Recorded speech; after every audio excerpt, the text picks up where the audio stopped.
Mari kita perkatakan 5 arti Pentakosta yang ketiga. Yang pertama, Pentakosta yang ketiga adalah pencurahan Roh Kudus yang dahsyat di zaman ini, melebihi yang terjadi di Azusa Street. Yang kedua, Pentakosta ketiga akan mengakibatkan penuaian jiwa yang terbesar dan terakhir sebelum Tuhan Yesus datang kembali.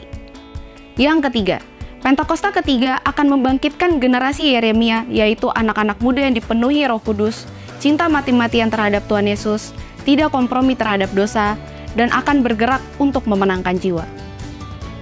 Yang keempat, Pentakosta ketiga lahir di Indonesia dan bergerak ke bangsa-bangsa. Gerakan ini dari timur ke barat dan akan kembali ke Yerusalem. Yang kelima, Pentakosta ketiga akan memberikan kuasa untuk menyelesaikan amanat agung, dan setelah itu Tuhan Yesus datang kembali. Mazmur 91. Dalam lindungan Allah. Orang yang duduk dalam lindungan yang maha tinggi dan bermalam dalam naungan yang maha kuasa akan berkata kepada Tuhan, tempat perlindunganku dan kubu pertahananku, Allahku yang kupercayai. Sungguh, dialah yang akan melepaskan engkau dari jerat penangkap burung, dari penyakit sampar yang busuk. Dengan kepaknya, ia akan menudungi engkau. Di bawah sayapnya, engkau akan berlindung. Kesetiaannya ialah perisai dan pagar tembok. Engkau tak usah takut terhadap kedahsyatan malam, terhadap panah yang terbang di waktu siang, terhadap penyakit sampar yang berjalan di dalam gelap, terhadap penyakit menular yang mengamuk di waktu petang. Walau 1.000 orang rebah di sisimu, dan 10.000 di sebelah kananmu, tetapi itu tidak akan menimpamu. Engkau hanya menontonnya dengan matamu sendiri, dan melihat pembalasan terhadap orang-orang fasik. Sebab Tuhan, ialah tempat perlindunganmu. Yang maha tinggi, telah kau buat tempat perteduhanmu. Malapetaka tidak akan menimpa kamu, dan tulah tidak akan mendekat kepada kemahmu. Sebab malaikat-malaikatnya akan diperintahkannya kepadamu untuk menjaga engkau di segala jalanmu. Mereka akan menatang engkau di atas tangannya, supaya kakimu jangan terantuk kepada batu. Singa dan ular tedung akan kau langkahi. Engkau akan menginjak anak singa dan ular naga. Sungguh, hatinya melekat kepadaku, maka aku akan meluputkannya. Aku akan membentenginya sebab ia mengenal namaku. Bila ia berseru kepadaku, aku akan menjawab. Aku akan menyertai dia dalam kesesakan. Aku akan meluputkannya dan memuliakannya. Dengan panjang umur akan kukenyangkan dia, dan akan kuperlihatkan kepadanya keselamatan daripadaku. Shalom, dunia sedang menghadapi tantangan ekonomi besar, konflik bersenjata, susah mencari pekerjaan, daya beli yang menurun hingga terlilit pinjol. Tapi kehidupan anak-anak Tuhan tidak ditentukan oleh situasi, melainkan oleh kasih karunia-Nya. Di era Pentakosta ketiga dan era penuaian ini, termasuk penuaian berkat materi, Tuhan ingin kita berdoa, hidup dalam firman, dipenuhi Roh Kudus, dan menjadi saksi, termasuk di marketplace, melalui cara kita mengelola keuangan dengan bijak di tengah kesulitan. Dalam Voice of Pentecost kali ini, kita akan membahas bagaimana firman Tuhan membimbing kita mengelola keuangan secara iman dan bijaksana di masa sulit. Banyak orang salah memahami Yakobus 4 ayat 13-17, seolah iman berarti tidak perlu rencana atau kerja keras. Padahal Alkitab mengajarkan perencanaan sebagai bagian dari pertumbuhan iman, seperti semut yang mempersiapkan makanan, dan nasihat Yesus bahwa membangun menara pun perlu perhitungan keuangan. Kita perlu pahami bahwa bagian Tuhan adalah menyediakan berkat, yaitu ide kreatif, kekuatan untuk bekerja, kuasa untuk mujizat, dan perlindungan dari tipu daya. Tapi bagian kita adalah meresponinya dengan bekerja keras, tidak malas, hidup bijak dalam mengelola uang, tidak gengsi, jujur, bayar utang, dan menabung. Keuangan memiliki siklus, seperti hidup dan musim. Masa muda dan masa tua, masa menghasilkan dan masa menggunakan. Banyak orang gagal dalam keuangan bukan karena tidak berniat baik, tetapi karena gagal merencanakan. Seperti yang dikatakan oleh John C. Maxwell, gagal dalam perencanaan adalah perencanaan untuk gagal. Dalam Matius 25 ayat 14-30 mengenai perumpamaan tentang talenta, ada dua prinsip penting yang dapat kita pelajari. Prinsip pertama, kita adalah pengelola, bukan pemilik. Tuhanlah pemilik berkat. Kita hanya pengelolanya.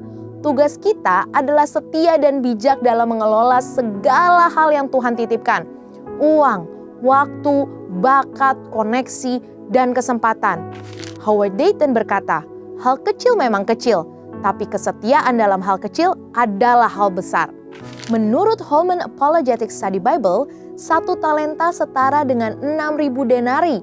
Karena satu denari adalah upah kerja satu hari di zaman Romawi, maka satu talenta sama dengan 6.000 hari kerja atau sekitar 17,5 tahun gaji.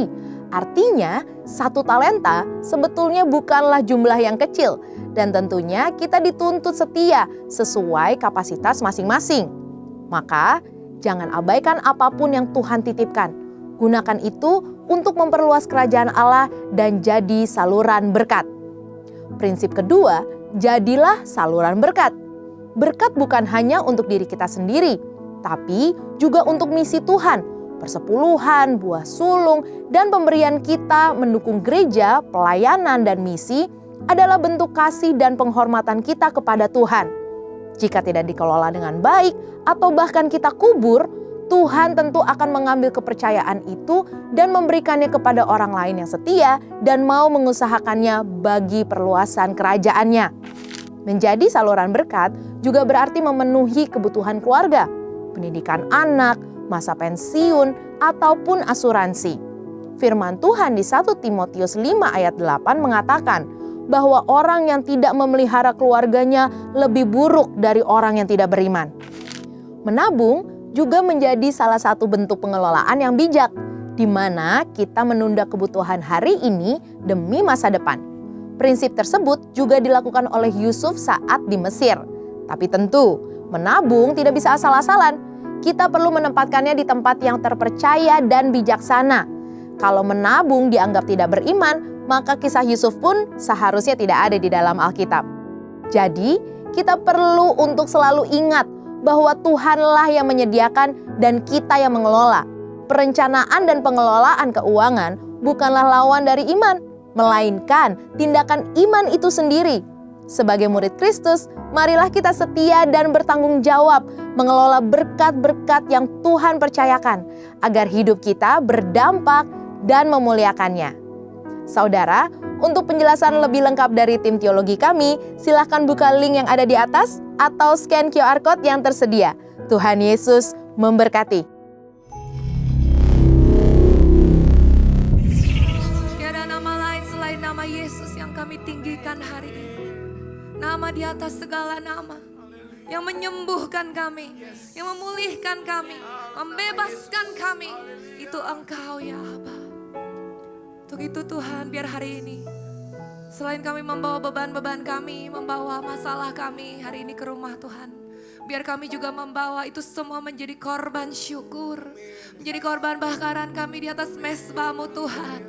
Biar Engkau yang disenangkan, Engkau yang hadir di tengah-tengah kami.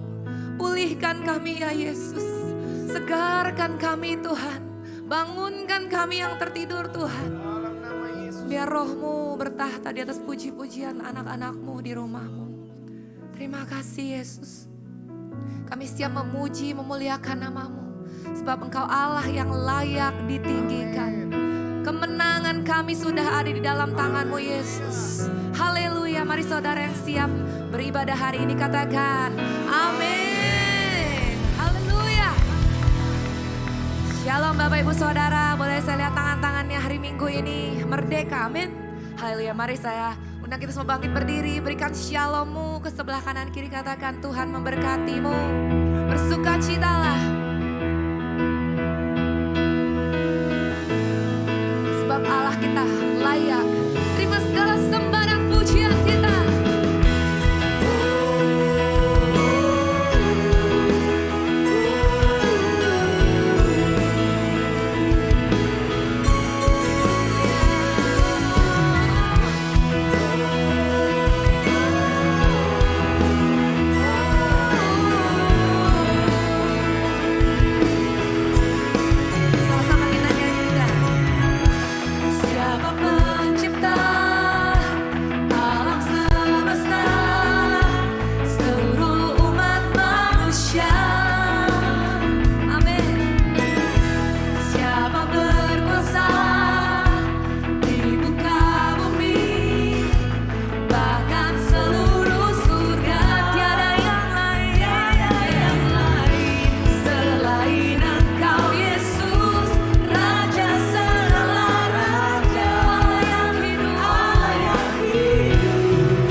kami.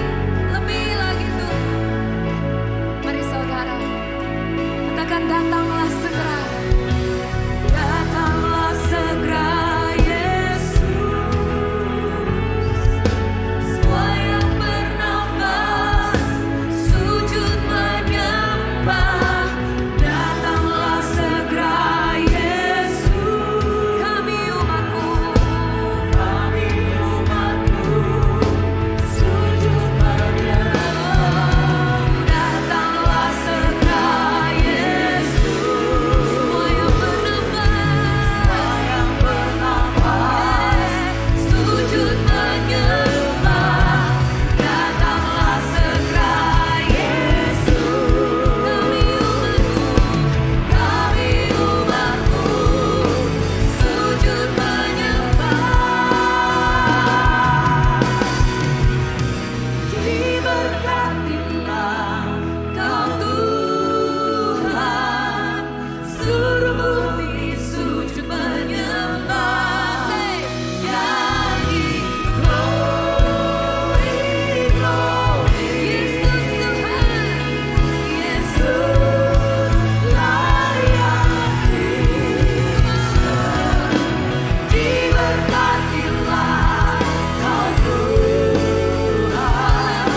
terus menguduskan kita, menguatkan kita. Amin saudara. Boleh kasih tos sekali lagi ke sebelah kanan kirinya. Maafin saya kaum introvert, tapi mari kita tos sebelah kanan kiri, katakan kamu dibebaskan, kamu dimenangkan untuk kemuliaan Tuhan. Come on music. Hey, hey, woo.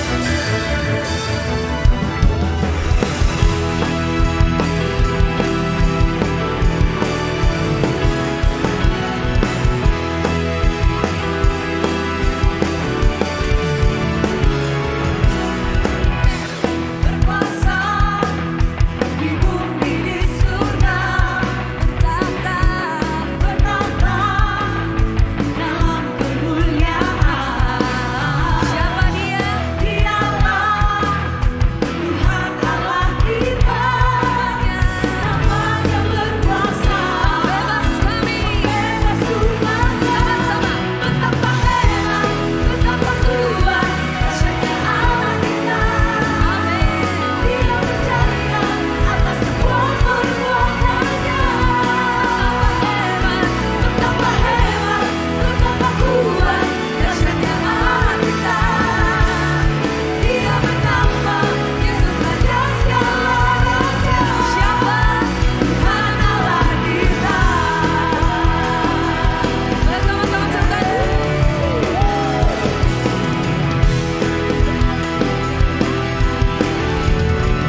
persiapkan hati kita lebih lagi.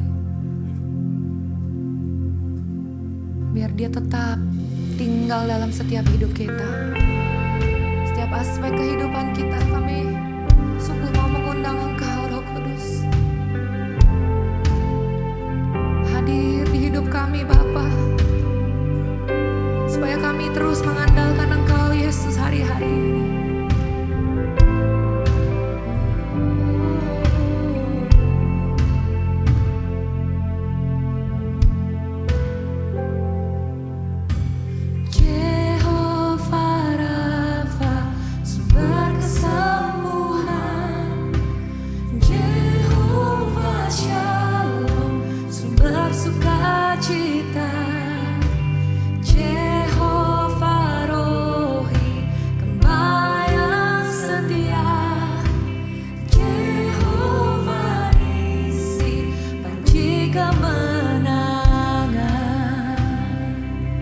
Saudara saja angkat pujian ini, bilurnya menyembuhkan.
Jesus, you deserve the praise. Worthy is your name. Worthy is your name. Jesus, you deserve the praise. You deserve everything we have. Worthy is your name. Worthy, worthy, worthy is your name. Jesus, you deserve the praise. Worthy is your name. No one else but you, Jesus. Worthy is your name. No one else but you, Jesus. Who's worthy to be praised. You deserve the praise. Worthy is your name. Worthy is your name. Jesus, you deserve the praise. Worthy is your name. Worthy is your name. Jesus, you deserve the praise. Worthy is your name. Say worthy, worthy is your name. Jesus, you deserve the praise. Worthy is your name. Worthy is your name. Jesus, you deserve the praise. Worthy is your name. Worthy is your name. Jesus, you deserve the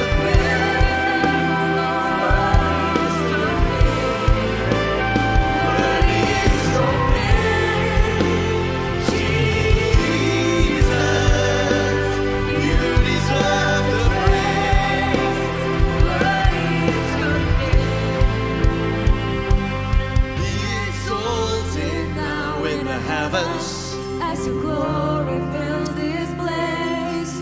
You alone deserve our praise. You're the name of Hallelujah. all names. Be exalted now in the heavens as your glory fills this place. Mari saudara kita sembah, You deserve our praise. nyanyikan lagu ini dengan segenap hatimu. Be exalted. Be exalted now in the heavens as your glory fills this place. You alone deserve our praise. You're the name above all names. Be exalted now in the heavens as your glory fills this place. You alone deserve our praise. You're the name. Be exalted. Be exalted now in the heavens as your glory fills this place. You alone deserve our praise. You're the name above all names. Be exalted now in the heavens as your glory fills this place. You alone deserve our praise.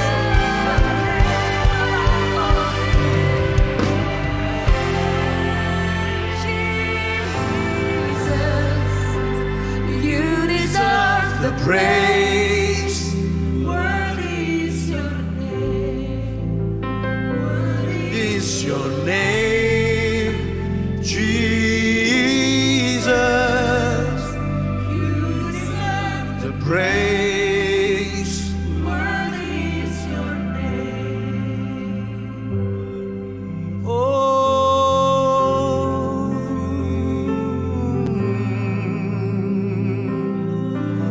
worthy are you, Lord. Worthy are you, Lord.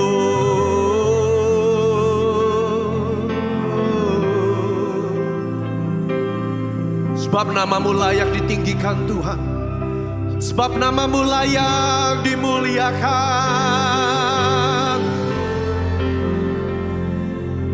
Kau bersemayam di atas puji-pujian umatmu. Kau ditinggikan penasehat ajaib, Bapa yang kekal, Wonderful Counselor, Almighty God, Your Almighty Lord. Sebab setiap lutut harus bertelut, setiap nama harus tunduk di bawah nama Yesus. Nama di atas segala nama, Raja di atas segala raja. Kidiara lama yana yara lama yana yara lama yana bo. Kidiara lama yana yara lama se. Diara lama yana bo. Haleluya. Mari saudara ambil waktu menyembah Tuhan. Mari ambil waktu. Tidak ada yang berdiam diri. Bawa korban ucapan syukurmu kepada Tuhan. Sebab Dia Allah yang layak ditinggikan. Dia Allah yang layak dipuji dan disembah. Nama di atas segala nama, penasehat ajaib, Yesus, Yesus. Kudiara lama yana yana lama yana yana lama lama lama lama lama lama lama. Oh, diara lama yana yana lama yana yana lama bo. Diara lama lama lama. Jesus, Yesus Tuhan. Haleluya. Terima kasih Bapa, terima kasih Tuhan. Kami mengucap syukur buat siang hari ini. Segenap umat-Mu boleh datang ke rumah Bapa. Di tengah-tengah segala pergumulan dalam hidup kami. Di tengah-tengah segala permasalahan dalam hidup kami. Di tengah badai yang Tuhan izinkan terjadi dalam hidup kami. Kami mau belajar diam dalam hadirat Tuhan. Kami mau belajar meninggikan, mengagungkan nama-Mu. Kami mengucap syukur buat hadirat-Mu di tengah-tengah ibadah kami Bapa. Kami datang tidak berjumpa dengan performance. Kami gak menonton pertunjukan manusia. Masing-masing kami Tuhan membawa korban ucapan syukur dari dalam lubuk hati kami yang paling dalam. Di tengah-tengah segala permasalahan kami mau mengatakan tetap Engkau adalah Allah yang baik Tuhan. Kami mengucap syukur bahwasanya kasih setiamu selalu baru setiap pagi dalam hidup kami. Terima kasih. Bapa berbicaralah. Urapi dari bibir hamba-Mu. Urapi kami semua yang mendengar Tuhan.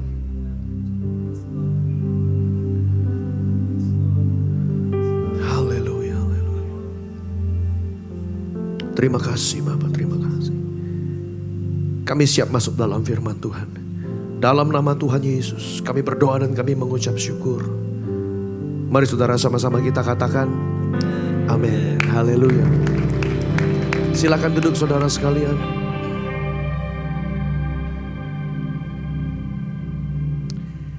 Shalom saudara. Ada satu lagu yang saya ingin nyanyikan saudara sebagai intro untuk khotbah saudara. Hari ini khotbah sedikit kontemplasi. Dalam artian kita merenungkan firman Tuhan. Ingin berbicara apa dalam hidup kita pribadi lepas pribadi. Karena firman ini berbicara personal dalam hidup saya saudara. Tema Agustus ini 1 bulan kita bicara damai di dalam badai. Damai di tengah badai, saudara. Dan saya berdoa, saudara, lagu ini lagu lama. Yesus memegang tangan kanan kita. Di tengah pergumulan hidup yang ada, kalau Tuhan izinkan ada sakit penyakit, Tuhan izinkan ada pergumulan datang, ketahuilah saudara, bahwa tangan Tuhan tidak pernah melepaskan hidup Bapak Ibu dan saya. Dia selalu ada buat Bapak Ibu dan saya. Kita nyanyikan. Tidak takut, sebab Kau besertaku.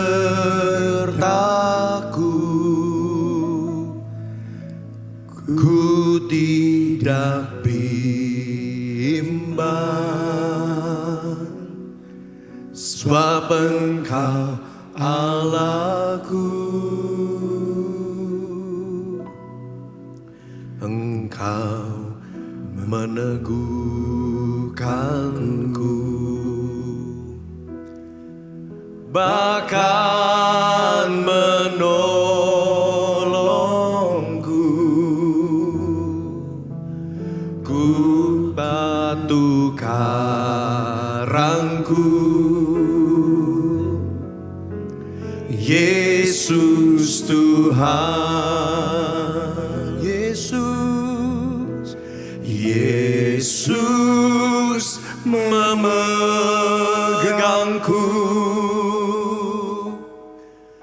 dengan tangan kananmu. Yesus memberiku kemenangan. Yesus, Yesus memegangku dengan tangan kananmu. Yesus memberiku kemenangan.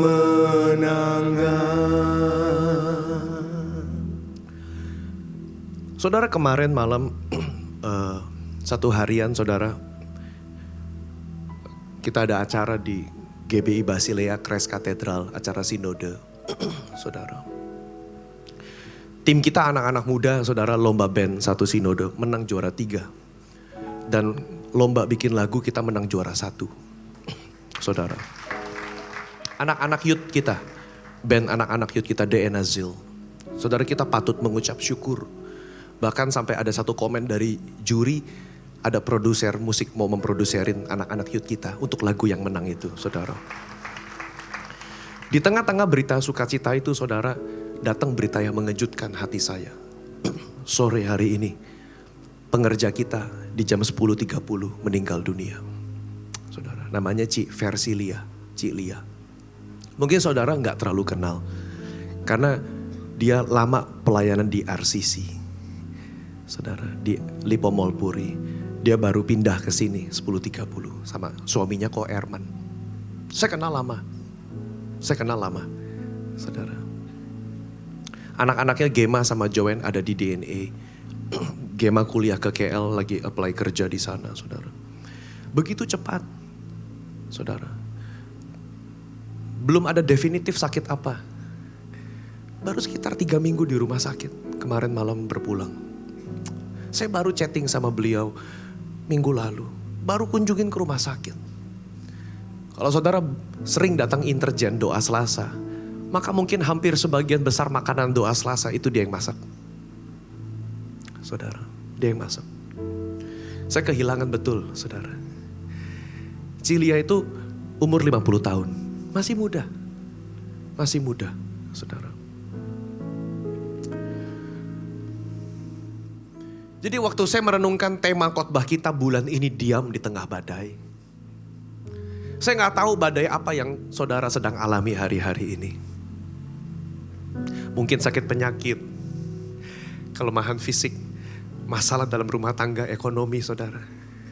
Tapi lagu tadi menguatkan saya, Yesus memegang tangan kanan kita. Syok saya dengar saudara. Hari ini kita mau belajar dari 2 Korintus pasal 12 ayat 6 sampai 10. Dengan judul khotbah saya, aku lemah maka aku kuat.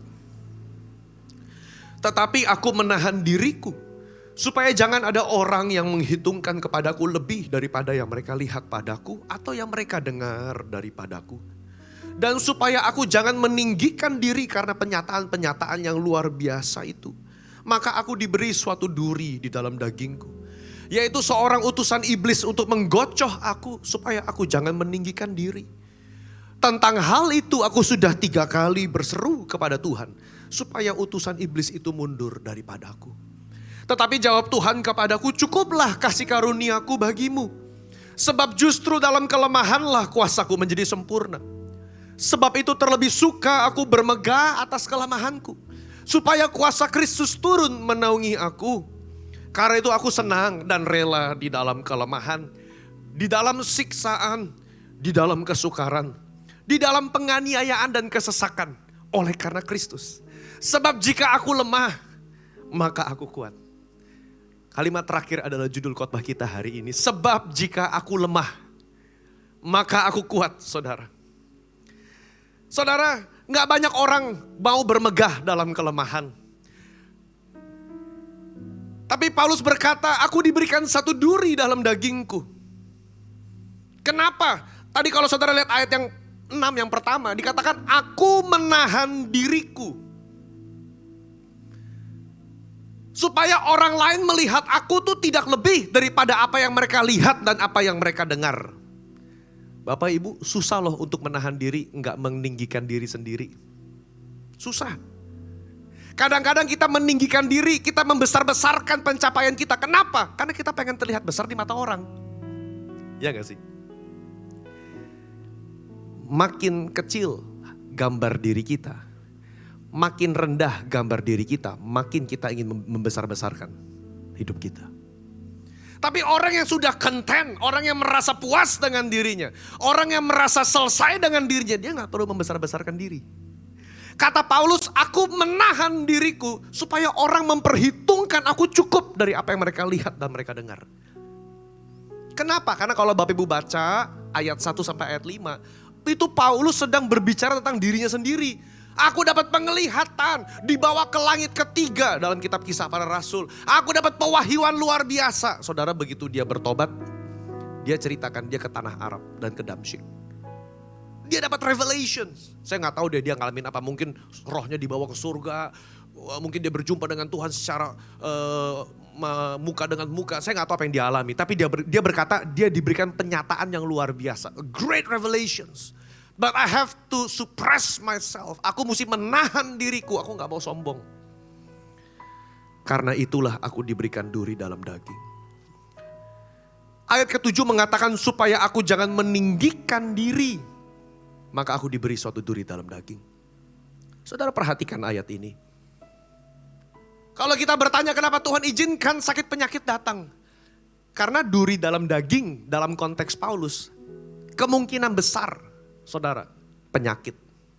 Jadi waktu Paulus tulis ayat ini dan pertama kali dia mengalami perjumpaan dengan Tuhan itu selang 14 tahun. Dan dalam 14 tahun itu penyakitnya gak kunjung sembuh.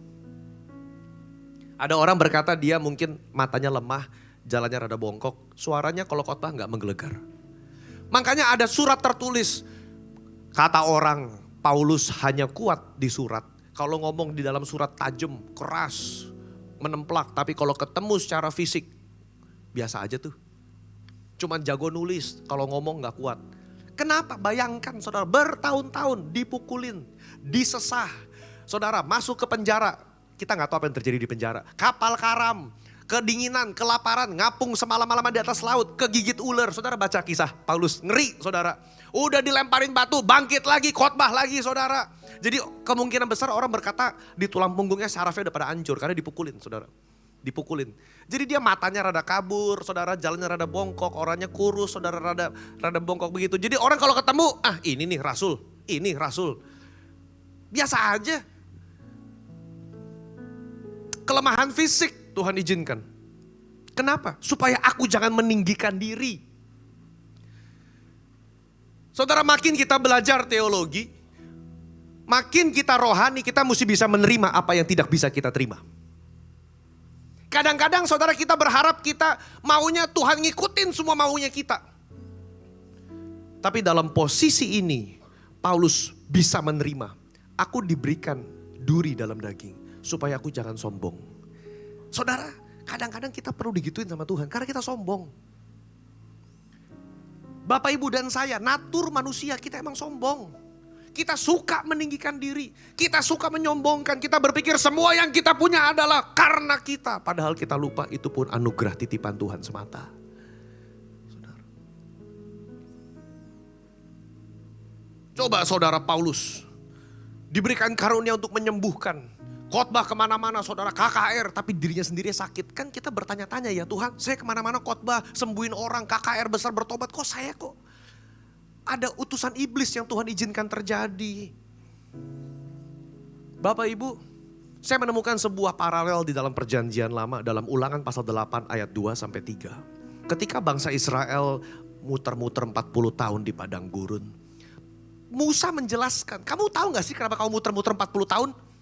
Karena Allah ingin merendahkan hatimu, maka ia membiarkan engkau lapar. Tapi ia juga yang memberi engkau makan mana yang tidak kau kenal dan yang tidak dikenal oleh nenek moyangmu.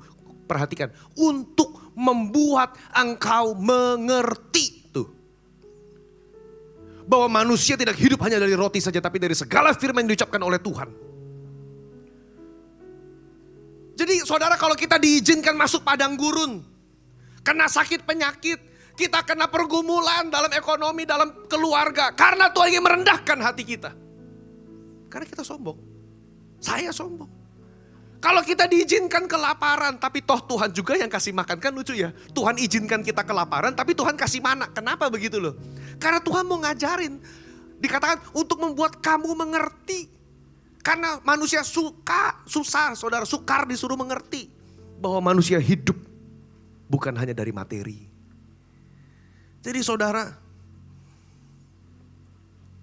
kalau hari ini hidup kita sedang dalam padang gurun, saudara sedang mengalami masalah, saudara ada kelemahan fisik yang Tuhan izinkan terjadi, saudara bisa enggak kita berdoa seperti Paulus, berkata Tuhan, ya cukuplah kasih karuniamu dalam hidupku.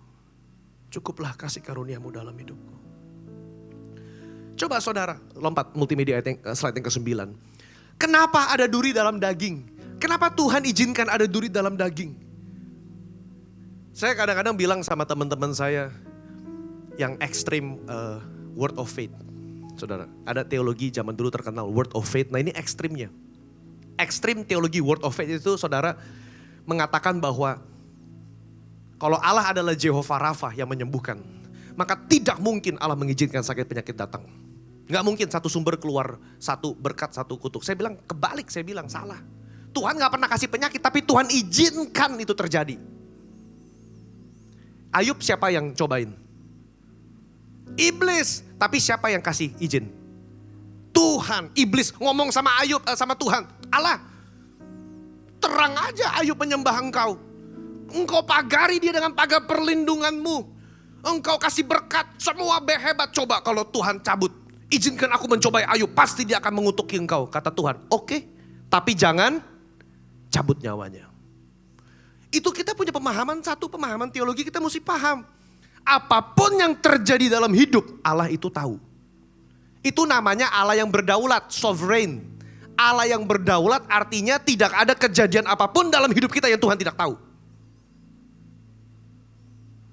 Berarti kalau Tuhan izinkan ada musibah, Tuhan izinkan saudara mengalami pergumulan ekonomi, Tuhan izinkan saudara mengalami sakit penyakit, saudara. Saya gak bilang semua dari Tuhan ya saudara, bukan. Karena Tuhan gak pernah mencobai orang, iblis yang cobain orang. Tapi kalau Tuhan izinkan itu terjadi, beda Bapak Ibu ya. Bukan dari Tuhan, tapi Tuhan izinkan. Maka kalau dia izinkan, dia tahu pencobaan itu tidak pernah melebihi kekuatan kita. Coba saudara lihat PL sama PB. Semua orang-orang kudus di PLPB semua tersiksa. Daud, saudara, banyak mazmur. Tuhan, aku ini kayak orang kesakitan, kurus kering tulangku. Tanganmu keras terhadap hidupku Tuhan. Tuhan ampunilah aku, belas kasihanmu. Kenapa Tuhan izinkan?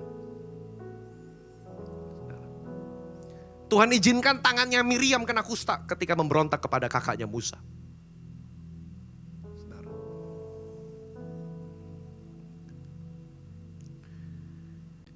Makin kita belajar saudara, doa kita berubah. Bukan berarti kita gak perlu berdoa sama Tuhan ketika kita kena sakit. Kita perlu berdoa. Perhatikan, coba masuk slide berikutnya, slide yang ke-6. Ayat yang ke-8 Paulus berdoa. Tentang hal itu aku sudah 3 kali berdoa kepada Tuhan. Supaya utusan iblis itu mundur daripadaku. Bapak Ibu, di toko buku lagi ngetren mungkin yang suka baca ya. Beberapa tahun terakhir sih, itu gaya hidup stoik. Stoik. Suka ada tuh saudara buku-buku klasik kayak filsafat Yunani zaman dulu, stoik gitu. Saudara, ya ntar tinggal ChatGPT gampang tanya aja saudara.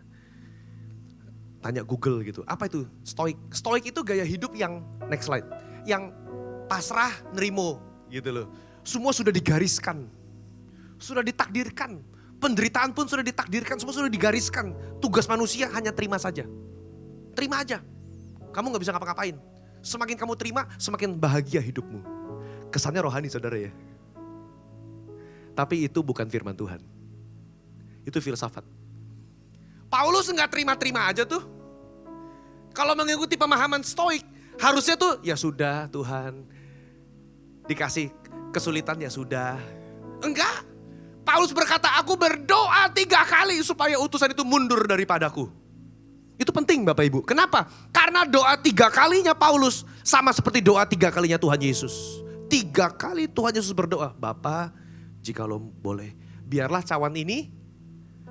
Loh, kenapa Tuhan berdoa begitu? Kan bisa aja dia ngomong, ya terserah Bapa, udah digariskan ya sudah, aku mati. Enggak, Yesus berdoa, Bapa, jikalau mungkin, biarlah cawan ini lalu daripadaku. Dia kembali ke muridnya lagi bobo. Oke, bangun. Masa sejam aja gak bisa berjaga-jaga. Dia doa lagi. Bapa, jikalau mungkin biarlah cawan ini lalu daripadaku. Dia kembali lagi ke muridnya. Lagi tidur lagi. Dia gak bangunin. Dia doa lagi 3 kali. Dia bilang selesai.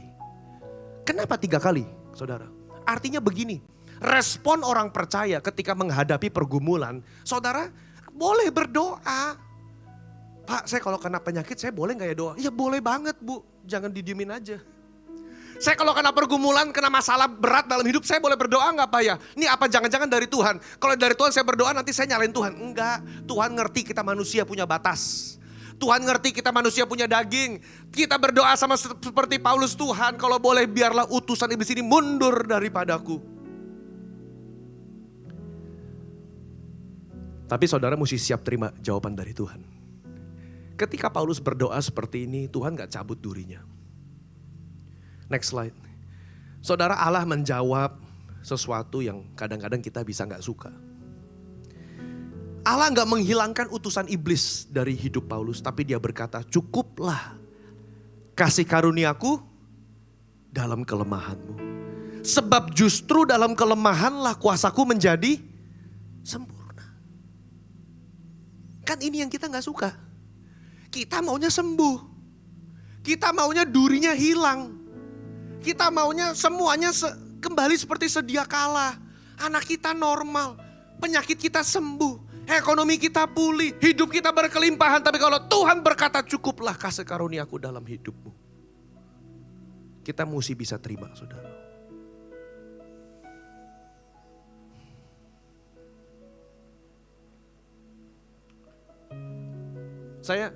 Saudara,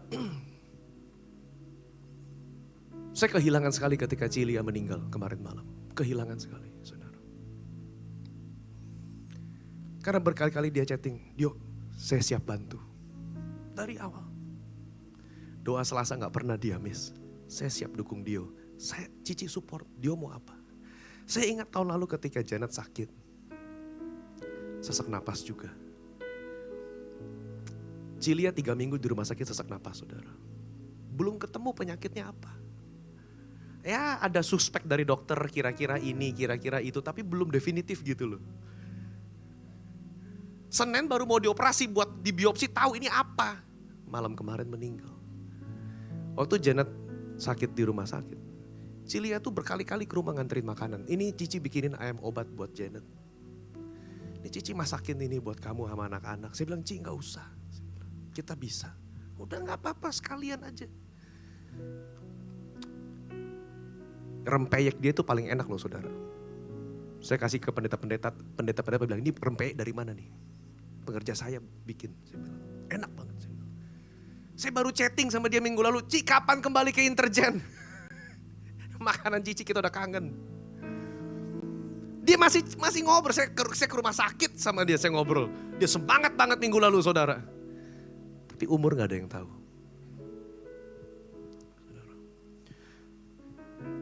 Saya chatting sama suaminya Ko Erman. Ko kita terus berdoa.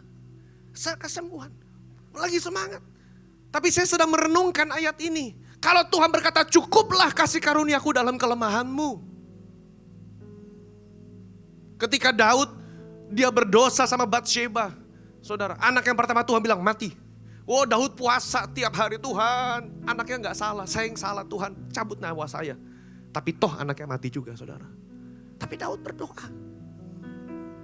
Jadi hari ini saya mau menguatkan Bapak Ibu.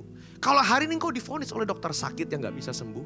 Hari ini bukan karena kesalahan saudara, tapi engkau diizinkan mengalami pergumulan dalam ekonomi. Engkau mengalami pergumulan dalam rumah tangga. Saya mau katakan cukuplah anugerah Tuhan dalam hidup saudara. Justru di tengah-tengah kesulitan dan kelemahan itu, karena anugerah Tuhan kita bisa ada sebagaimana kita ada hari ini saudara. Makanya saya tulis di slide, anugerah bukan hanya menghilangkan luka dan sakit, malah kadang-kadang gak hilang durinya. Tapi anugerah memampukan kita untuk bisa melewati masalah dalam hidup ini. That's grace. Itu anugerah, saudara. Itu anugerah. Itu anugerah, saudara. Mungkin kelemahan kita bukan fisik, saudara. Tapi kita komplain terus soal pasangan kita, saudara. Itu mungkin menjadi satu salib dalam hidup kita. Kita komplain terus, saudara. Saya mau katakan, saudara. Jangan-jangan dalam kelemahan itulah kuasa Tuhan menjadi sempurna. Kita perlu bisa menerima apa yang kita gak bisa terima. Karena kadang-kadang lewat penerimaan orang baru bisa berubah. Saudara udah nonton film sore belum? Yang udah angkat tangan. Gak banyak juga. Udahlah saudara, saya spoiler aja lah, ini udah lewat banyak nih. Saudara perlu nonton film sore, itu bagus saudara. Saya belajar banyak dari film sore, bahwa si sore gak bisa mengubah suaminya saudara. Saya bilang sama istri saya, tuh gak bisa ngerubah, saya bilang. Mau mati hidup gak bisa ngerubah saudara. Kalau saudara, ini sorry saudara spoiler ya, karena udah lewat, udah lama nih saudara. Ya kalau enggak tutup ini bentar. Di akhir film saya menyadari bahwa yang ngerubah, siapa nama cowoknya saya lupa. Jonathan deh, yang dimainkan oleh Dion Wiyoko itu. Si Jonathan ini saudara, dia, ya istrinya intinya si sore udah nggak bisa hidup lagi saudara, udah menghilang, tapi dia berubah begitu loh. Karena si sore merasa aku nggak bisa ngerubah suamiku, ya sudahlah. Tapi usaha demi usaha yang dilakukan akhirnya berdampak lah saudara. Saya gak tahu gimana cara namanya film Bapak Ibu ya. Ngubah suaminya saudara. Kadang-kadang saudara, kita juga berdoa seperti itu. Kita pengen ngerubah orang, ngerubah pasangan, ngerubah orang tua, ngerubah anak, ngerubah ini, ngerubah itu, ngerubah hidup kita semua. Tapi kalau Tuhan berkata cukuplah kasih karuniaku dalam dirimu. Sebab justru dalam kelemahanlah kuasaku menjadi sempurna. Jadi kita mesti punya satu pemahaman teologi yang holistik. Di satu sisi kita dengan iman sembuh dalam nama Yesus. Tapi di satu sisi kita berkata, Tuhan bukan kehendakku tapi kehendakmu yang jadi. Karena kalau enggak saudara, kita bisa kecewa kepahitan sama Tuhan. Kalau ada yang Tuhan jawab berbeda dengan doa kita. Kita bisa kecewa. Saudara, mari lanjut. Paulus berkata begini ayat yang ke-9. Sebab itu terlebih suka aku bermegah atas kelemahanku. Supaya kuasa Kristus turun menaungi aku. Bapak Ibu, di tengah-tengah dunia yang menggelorakan pencapaian. Dunia yang melihat orang dari status kita. Brand tas kita. Mobil yang kita pakai. Semua dari luar saudara. Enggak heran orang berlomba-lomba mencapai status demikian di sosial media. Tapi hidupnya belum tentu seperti itu. Tapi Paulus memberikan satu pemahaman yang bagus. Aku bermegah bukan dari pencapaian. Aku bermegah dari kelemahanku. Saudara. Ketika Yesus belum melakukan satu mujizat pun. Yesus belum membangkitkan orang mati. Yesus belum memecah roti untuk 5.000 orang. Ketika dibaptis, Bapaknya berkata, inilah anakku yang kukasihi. Kepadanya lah aku berkenan. Perkenanan Bapa kepada Yesus tidak ditentukan dari pencapaian Tuhan Yesus. Sebelum Yesus melakukan mujizat, inilah anakku yang kukasihi. Saudara pernah gak ngomong gitu sama anak saudara? Nah, sebelum kamu jadi orang hebat, sebelum kamu melakukan banyak kesalahan, sebelum kamu dapat nilai jelek, sebelum kamu gak naik kelas, amit jangan sampai. Sebelum kamu mengecewakan papi mami, ketahuilah kamu anak yang kami kasihi. Powerful saudara. Saya ngomong ke Aviel berkali-kali, Aviel kamu anak papi. Mau dapat nilai jelek, sedih juga sih. Cuman kamu anak yang kukasihi. Penerimaan papi terhadap kamu tidak ditentukan dari nilai kamu. Itu melepaskan anak untuk hidup semaksimal potensi yang Tuhan berikan dalam hidupnya. Kita nggak bermegah atas pencapaian anak kita. Ya puji Tuhan, bagus, senang namanya orang tua. Tapi Paulus hari ini mengajarkan bermegah dalam kelemahan. Supaya lewat kelemahan kita kuasa Kristus turun. Kalau orang udah bermegah dari kelebihan, orang udah punya ini, punya itu, dia udah sombong, semua saya punya segalanya. Tuhan bilang saya mau ngapain lagi bantuin dia. Udah punya semua. Tapi orang yang merendahkan hati, orang yang miskin di hadapan Tuhan, orang yang haus di hadapan Tuhan, kata Alkitab, berbahagialah orang yang miskin. Berbahagialah orang yang lapar dan haus karena dia akan dikenyangkan. Karena orang yang kenyang nggak bisa kenyang lagi. Tapi orang yang merasa miskin dan merasa haus di hadapan Tuhan, dia akan disegarkan.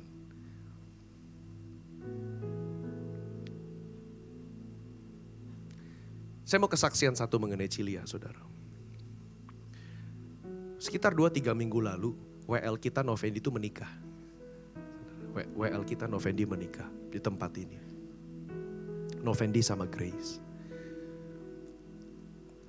Tahun lalu, Novendi udah booking Cilia. Ci, saya menikah nanti makanan catering dari Cici ya, makan siang.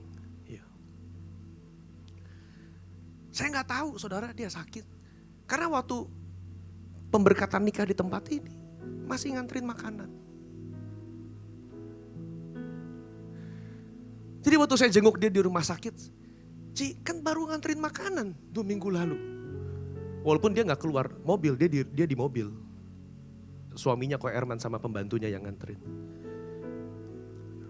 Cici udah janji. Masa orang mau nikah gak ada makanan. H-5 masa Cici batalin. Dia masak saudara. Itu udah pengap-pengap, napasnya udah ngap tuh saudara. Saya bilang, saya gak tahu loh Ci. Iya emang Cici gak ngomong-ngomong deh. Tapi justru waktu saya ngelihat, saya dengar dari mulut dia kesaksian seperti itu saudara. Saya baca ayat ini, betul orang yang bermegah dalam kelemahan, kuasa Tuhan turun. Di momen itu saya rasa Tuhan kasih dia kemampuan untuk melaksanakan tugas terakhir. Itu tugas terakhir dia.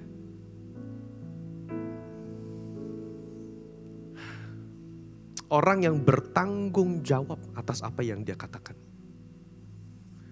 Abis nganterin makanan, dia ke rumah sakit. Udah sampai selesai.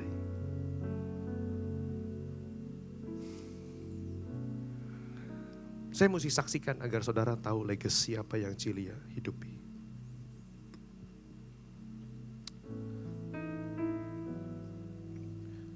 Kenapa Tuhan izinkan ada hal-hal seperti ini yang menyedihkan, menyakitkan terjadi dalam hidup? Ya itulah kata pengkhotbah, itulah hidup. Ada waktu untuk bersedih, ada waktu untuk bersuka. Ada waktu untuk lahir, ada waktu untuk mati.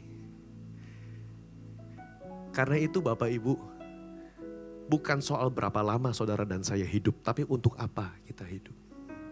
Apakah keberadaan hidupmu jadi berkat bagi orang apa tidak?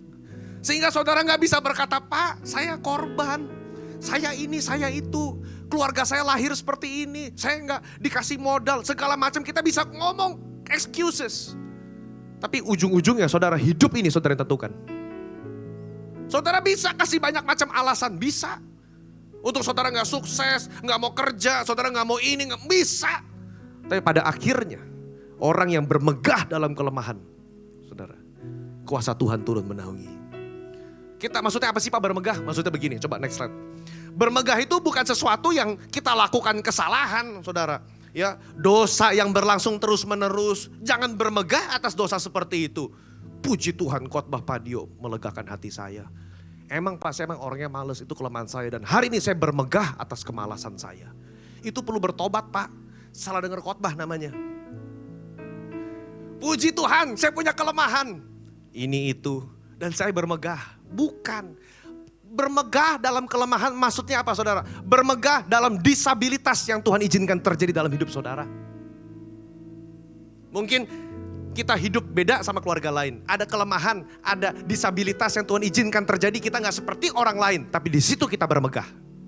Nick Vujicic yang lahir tanpa tangan, tanpa kaki. Berkali-kali mau bunuh diri. Dia bisa, saudara, udahlah, Tuhan jahat, saya lahir gak ada tangan, gak ada kaki. Buat apa saya hidup? Berkali-kali dia mau bunuh diri. Tapi gimana bunuh diri gak bisa, gak ada tangan, gak ada kaki. Mau bunuh diri stres dia bilang, saudara. Depresi. Gak bisa, karena mau gimana? Bunuh diri pun tergantung dia bilang dari orang lain.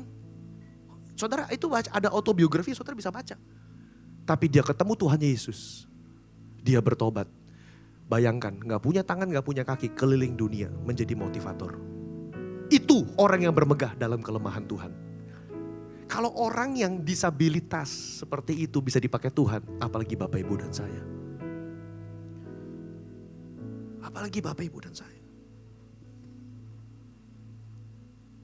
Makanya dalam 1 Petrus 4 dan 15 berkata begini. Jangan ada di antara kamu yang harus menderita sebagai pembunuh, pencuri, penjahat, atau pengacau. Jangan bermegah atas hal-hal yang salah. Jangan. Bermegahlah atas masalah kelemahan yang Tuhan izinkan terjadi dalam hidup saudara. Itu saudara boleh bermegah. Supaya apa? Supaya orang boleh melihat kalau hari ini saya ada bukan karena saya, tapi semata-mata karena anugerah Tuhan. Lewat hidup saya gak bisa. Karena saya punya ini, saya cacat ini, saya punya itu. Tapi kalau saya boleh berdiri hari ini, itu semata-mata karena anugerah Tuhan. Amin Bapak Ibu. Jadi jangan punya mentalitas korban. Don't play victim. Yes, saudara punya masa lalu kelam. Yes, tapi terima itu. Terima. Ya, dulu saya korban. Tapi sekarang saya lebih daripada pemenang. Dulu saya pernah dilecehkan, tapi sekarang saya berjuang. Dulu saya pernah ditipu, tapi sekarang saya bekerja. Bermegah dalam kelemahan saudara. Slide terakhir. Tuhan suka memakai orang yang lemah. Bahkan firman-Nya berkata dia suka pakai orang yang bodoh untuk mempermalukan mereka yang berhikmat. Tahukah saudara? Murid Tuhan Yesus sebagian besar nelayan. Saya mikir kenapa nelayan ya? Kan kita kalau pilih murid maksudnya kan yang kerenan dikit ya. Lukas, dokter. Saudara. Ya yang hebat lah. Kayak Paulus gitu kan. Orang pinter dari Gamaliel. Tapi kebanyakan murid Tuhan Yesus itu nelayan. Saudara. Ya karena Tuhan mau tunjukkan aku bisa pakai orang biasa untuk memenangkan dunia. Karena itu talenta, skill yang saudara punya jangan disimpan. Pergunakan untuk Tuhan Yesus. Setidaknya selama hidup saya mengenal Cilia, dia menggunakan talenta dan skillnya untuk melayani Tuhan lewat masakan. Dia masak. Di RCC dia sebagai kepala bidang anak remaja sama Ko Erman waktu itu. Sebelum pindah ke sini, dia melayani anak remaja. Dia mentoring saudara. Semampu dia, saudara. Dia masak. Kalau saudara cuma bisa masak, nggak apa-apa. Itu skill dari Tuhan. Saudara masak untuk kemuliaan nama Tuhan. Saudara. Apa yang saudara bisa pakai untuk kemuliaan nama Tuhan. Dan kalau hari ini kita punya lemah, kita berkata Tuhan, penuhi saya dengan kasih dan kuasa Tuhan. Saya mau bermegah dalam kelemahan saya, supaya kuasa Tuhan sempurna. Karena jika aku lemah, maka aku kuat. Jika aku lemah, maka aku kuat. Kalau hari ini kita lemah, biarlah yang lemah pulang dari gereja berkata, aku kuat. Karena Kristus dalam hidup saya. I can do all things through Christ who strengthens me. Saudara, kita buka tangannya 10 begini. Benar 10 gak ya? Kalau gak salah 10. I can do all things through Christ who strengthens me. 10. Ingat tiap kali kita ngangkat tangan. Ini saya diajar dari Dr. Fred Top, bukan dari saya. Dari Pastor Fred Top. Dia ngingetin saya. Dio, 10. Kalau kamu udah nyerah, kamu udah ngerasa gak sanggup dalam hidup, kamu udah merasa mau give up. Nyembah Tuhan 10 bilang. Tapi bahasa Inggris, bahasa Indonesia gak 10 saudara soleh. Gimana? Sampai pelan-pelan ya. 1, 2, 3. I can do all things through Christ who strengthens. Aku dapat melakukan segala perkara lewat Kristus yang menguatkan aku. I can do all things through Christ who strengthens me. Segala perkara dapat kutanggung lewat Kristus. Amin saudara. Mari kita bangkit berdiri.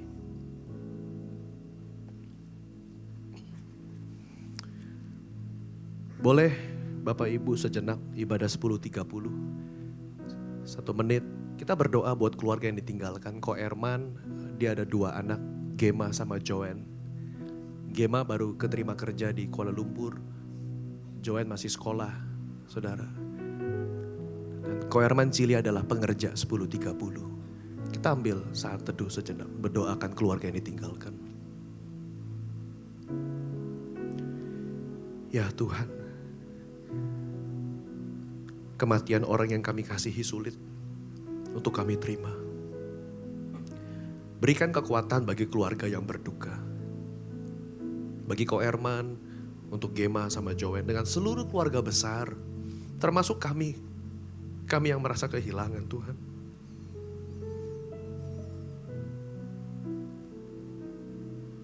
Biar kami boleh merasakan dari ayat-Mu Tuhan, cukuplah kasih karuniaku dalam hidupmu.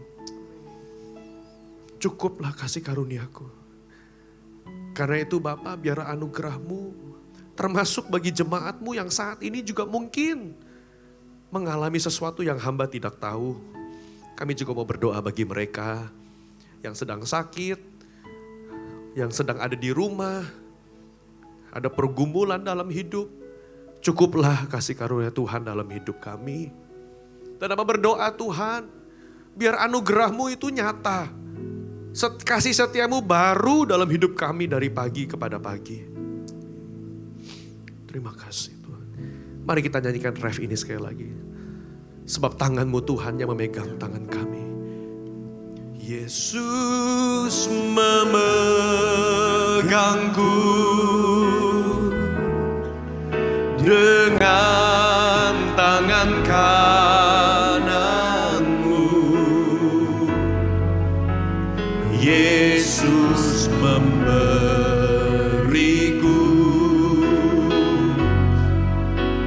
kemenangan.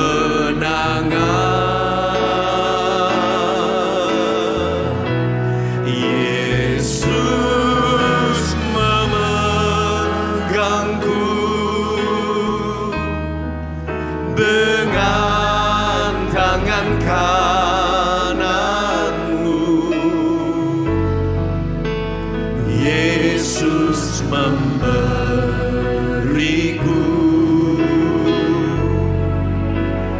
kemenangan. Yesus memberiku, Yesus memberiku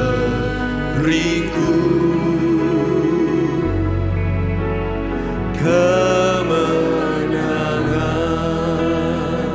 Sekali lagi, Yesus, Yesus memberiku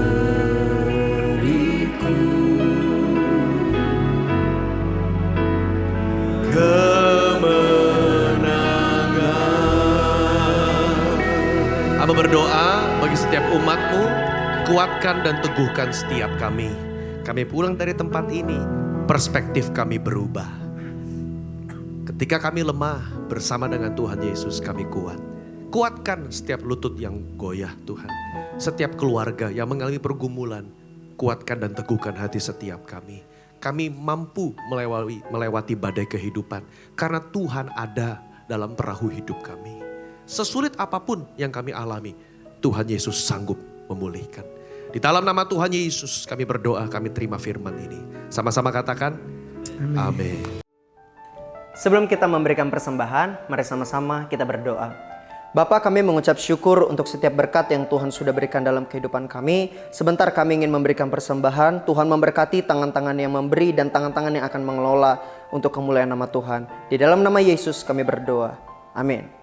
Bagi Bapak Ibu yang membutuhkan amplop dapat mengangkat tangan sehingga Asher dapat menghampiri dan melayani, serta yang ingin memberikan persembahan melalui QR dapat men-scan QR yang ada di depan dan yang ada di bangku Bapak Ibu sekalian. Selamat memberi, Tuhan Yesus memberkati.